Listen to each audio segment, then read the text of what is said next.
Good afternoon, everyone. Thank you for joining us today and over the past few days. This afternoon, Rear Admiral John Mauger will be providing an update on the most recent findings from ROV operations in search of the Titan submersible. He will provide a brief statement and provide the opportunity for questions after. Please limit your questions to one per outlet. Following the briefing, the Joint Information Center staff and I will be here to help you with any of your further needs. May I now please introduce Rear Admiral John Mauger.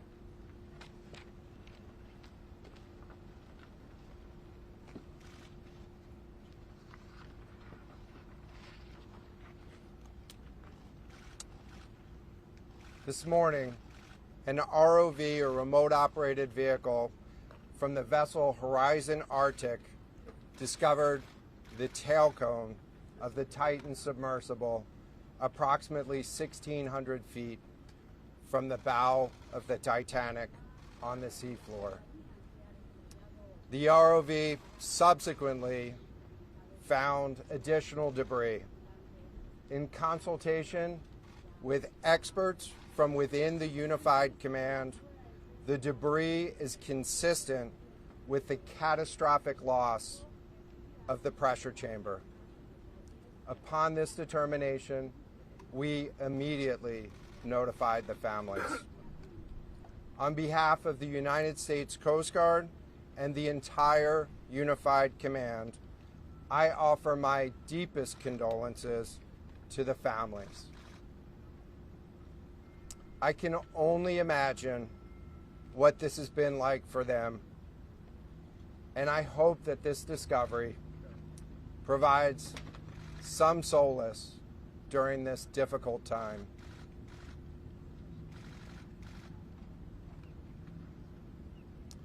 Additionally, we've been in close contact with the British and French consuls general to ensure that they are fully apprised and that their concerns are being addressed. The outpouring of support in this highly complex search operation has been robust and immensely appreciated. We are grateful for the rapid mobilization of experts on the undersea search and rescue, and we thank all of the agencies and personnel for their role in the response. We're also incredibly grateful for the full spectrum of international assistance that's been provided. The ROVs will remain on scene and continue to gather information. Again, our most heartfelt condolences go out to the loved ones of the crew. We'll now take questions. John, what other debris have you found? John, what other debris have you found? Can you talk about the delay in reporting the vessel missing and what impact that had on the recovery? This was a incredibly complex case, and we're still working to develop the details for the timeline involved with this casualty and the response. And so we'll provide that eventually. James Matthews from Sky News. John, what other debris have you found? And have you found any trace of those who were on it? So this is an incredibly complex operating environment on the seafloor, over 2 miles beneath the surface. And so the remote operating vehicle has been searching, and it is highly capable. And we've been able to classify parts of the pressure chamber for the Titan submersible. Let me refer to one of my undersea experts here, Mr. Paul Hankin, to talk about the nature of some of the debris.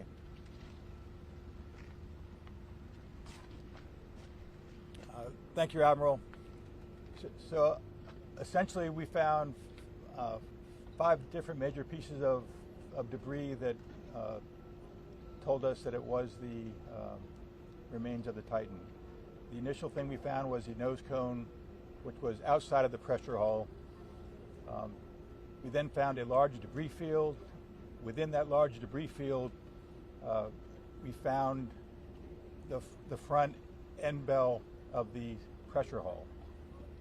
That was the first indication that there was a catastrophic event. Shortly thereafter, we found a second smaller debris field. Within that debris field, we found the other end of the pressure hull, the aft end bell, which was basically comprised of the totality of that pressure vessel. We continue to map the debris field, and as the Admiral said, we will do the best we can to fully map out what's down there. Thanks, Paul. It's a very difficult question to ask, but it will be an important one for the families, of course. What are the prospects of recovering the bodies of the missing crew? So the questions was related. I'm restating the question from the standpoint of sometimes it's hard to hear the question here. What are the prospects for recovering crew members? And so this is a incredibly unforgiving environment down there on the seafloor, and the debris is consistent with a catastrophic implosion of the vessel. And so we'll continue to work and continue to search the area down there, but I don't have an answer for prospects at this time. Admiral, it's Tom Costello at NBC News. Is there any suggestion? Sorry, any suggestion at all that the sub itself collided with the wreckage of Titanic, or that instead it might have imploded above the wreckage and then rained down nearby? So the question was, is there any question as to whether or not the sub collided with the Titanic or whether it imploded above and debris field created from that? So the location of the Titan submersible was in an area that was approximately 1,600 feet from the wreck of the Titanic. I have an expert here that is familiar with that area and can talk about the debris field and what the debris field indicates in terms of where the casualty may have occurred. Rear Admiral, really quickly, can you tell me when that massive fleet will be called back? Hang on a second. The expert voice is coming up to answer the question. Thank you, Admiral. So the question is, where does the wreck lie in relation to the Titanic? I didn't hear the Admiral's answer. I think 1,600 feet. Was that correct, Admiral? Yep, you got it. So that's off the bow of Titanic. It's in an area where there is not any debris of Titanic. It is a smooth bottom.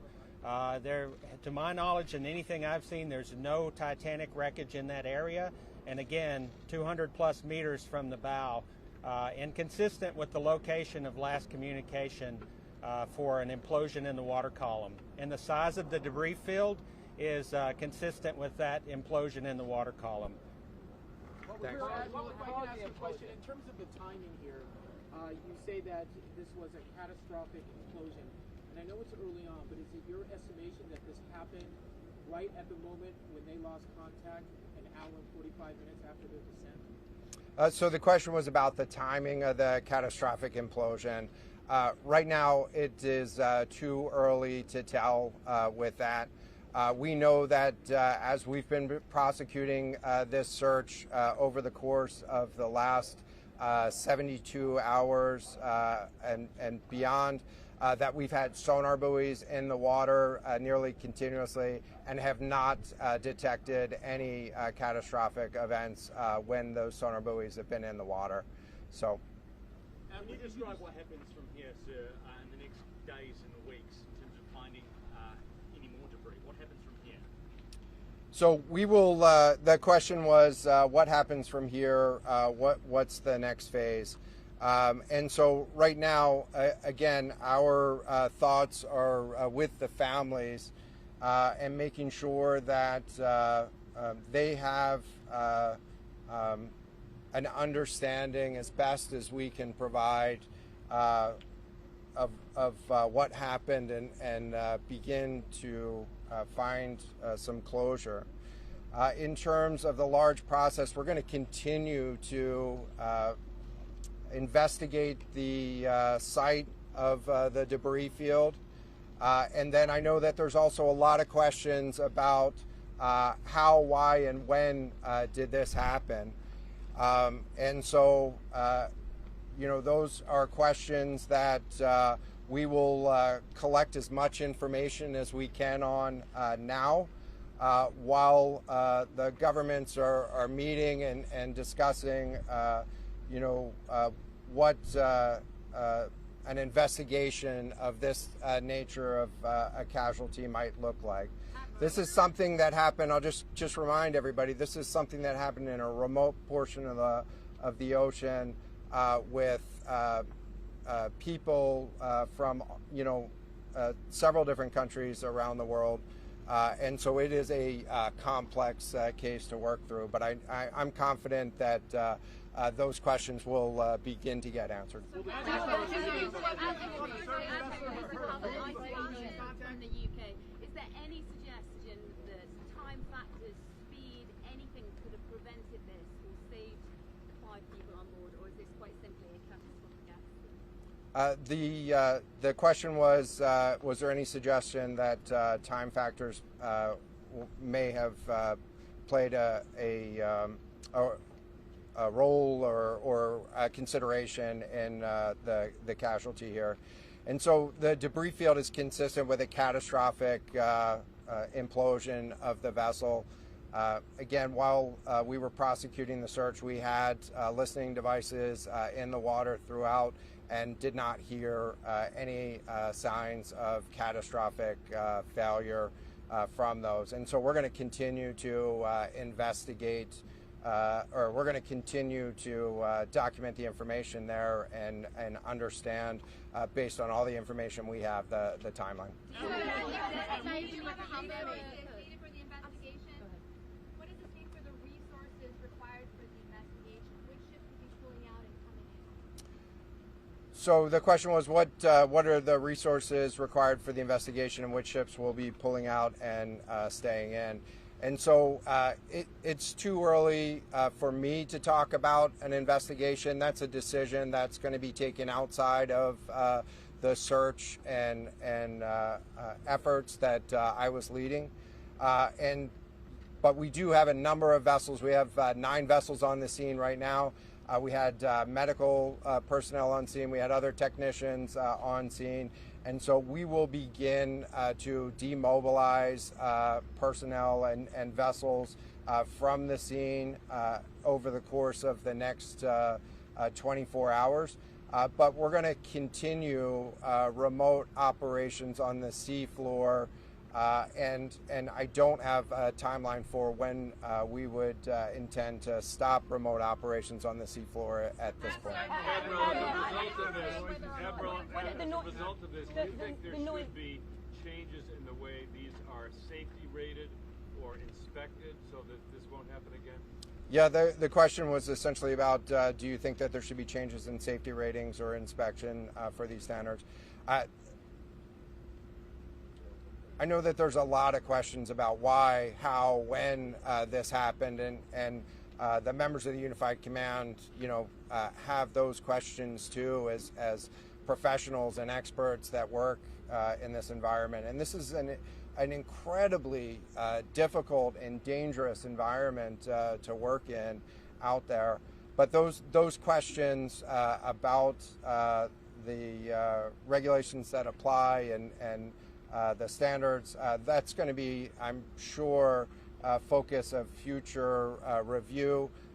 Right now, we're focused on documenting the scene and continuing the subfloor operation. I know we don't know the timing of things. I know we don't know the timing here. We don't know the timing here, but there was the banging noises yesterday that redirected and redeployed the ROVs to this area. Is there anything conclusive in those noises, and did that redirection and then finding this debris field today all help?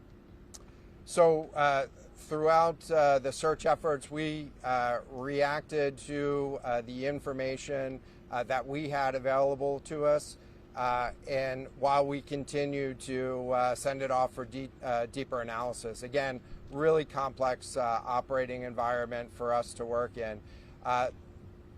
let me check with the experts, but there doesn't appear to be any connection between the noises and the location on the seafloor. Again, this was a catastrophic implosion of the vessel, which would have generated a significant broadband sound down there that the sonar buoys would have picked up. This will be the last question. Can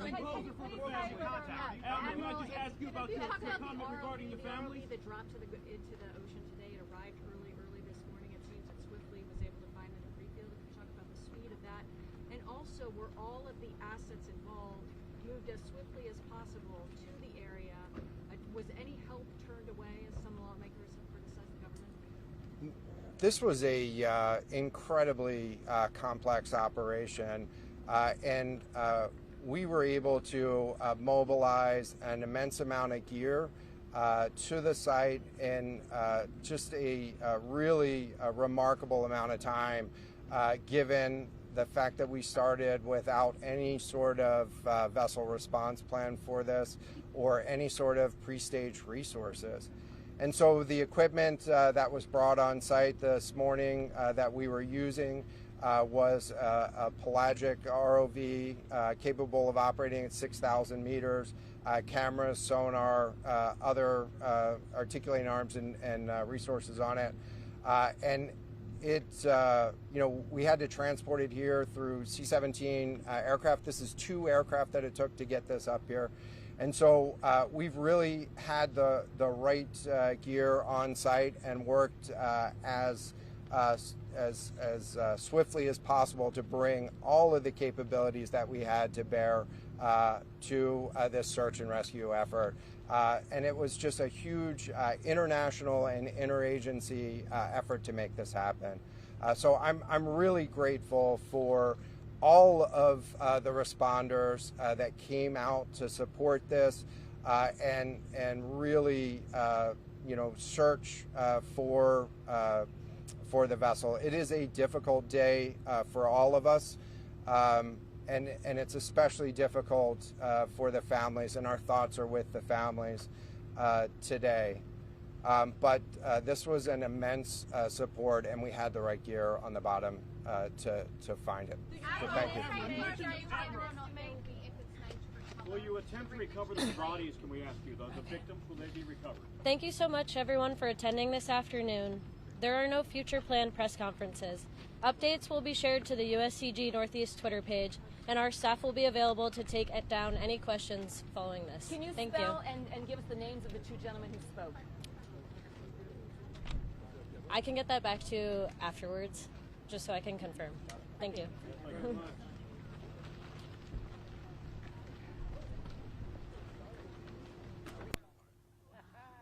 Getting up or writing it? Yeah, boy, I done it. And I'm not an expert on the way he described all those pieces of the thing. I don't even understand. Oh, there's 2. No, there